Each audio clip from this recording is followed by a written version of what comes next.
Hello friends, അപ്പോൾ ഇന്ന് ഞാൻ ഉണ്ടാക്കാൻ പോകുന്നത് സിമ്പിളായിട്ട് നമുക്ക് വീട്ടിൽ ചെയ്തെടുക്കാൻ പറ്റുന്ന ഒരു ക്യാരറ്റ് ഹൽവേൻ്റെ റെസിപ്പിയാണ്. ഞാൻ ക്യാരറ്റ് ഗ്രേറ്റ് ചെയ്തതിന് ശേഷം സ്റ്റൗവിലേക്ക് ഒരു പാത്രം വെച്ചിട്ടുണ്ട്. അതിലേക്ക് കുറച്ച് നെയ്യ് ആഡ് ചെയ്ത് നമ്മൾ ഗ്രേറ്റ് ചെയ്ത് വെച്ച ക്യാരറ്റും കൂടി ഇട്ടിട്ട് കുറച്ച് മിക്സ് ചെയ്തെടുക്കുക കേട്ടോ. അധികം മിക്സ് ചെയ്യേണ്ട, ഒരു ചെറിയൊരു വാടുന്നത് വരെ നന്നായിട്ട് മിക്സ് ചെയ്തതിന് ശേഷം അതിലേക്ക് പിന്നെ അത് വേവാൻ വേണ്ടിയിട്ട് ആവശ്യമുള്ള ഒരു കപ്പ് പാലും കൂടെ ചേർക്കുന്നുണ്ട്. പാലും ചേർത്ത് പിന്നെ അതിൻ്റെ ആ ക്യാരറ്റിന് ആവശ്യമായിട്ടുള്ള ഷുഗറും കൂടെ ആഡ് ചെയ്ത് കൊടുത്തിട്ട് അത് വേവുന്നത് വരെ നമുക്ക് കുറച്ച് സമയം അടച്ച് വെച്ച് വേവിച്ചെടുക്കാം. ഇടയ്ക്കൊന്ന് പിന്നെ അടപ്പ് മാറ്റിയിട്ട് മിക്സ് ചെയ്ത് കൊടുത്തേ. അടിക്ക് പിടിക്കാതെ ശ്രദ്ധിക്കണം കേട്ടോ. നോൺ സ്റ്റിക്ക് പാൻ ഉണ്ടെങ്കിൽ അതാണ് കേട്ടോ നല്ലത്. അപ്പോൾ പഞ്ചസാര ഇട്ടിട്ട് കുറച്ച് സമയം നമുക്കത് വേവിക്കാൻ വേണ്ടി വെക്കാം.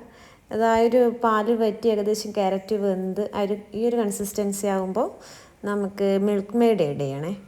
മിൽക്ക് മെയ്ഡും കൂടെ ഞാൻ ഈ മിൽക്ക് മെയ്ഡ് അത് മുഴുവനായിട്ട് ഞാൻ വെച്ചിട്ടില്ല കേട്ടോ. ആ മിൽക്ക് മെയ്ഡും കൂടെ ആഡ് ചെയ്ത് നന്നായിട്ടൊന്ന് ഒരു ചെറിയൊരു തിള പോലെ വരും. അത് ഒരു ഡ്രൈ ആയിട്ട് വരുന്നത് വരെ അങ്ങനെ ആക്കിയതിന് ശേഷം കാഷ്യൂനട്ടും കൂടെ വറുത്ത് ഈ ഒരു കൺസിസ്റ്റൻസി കേട്ടോ.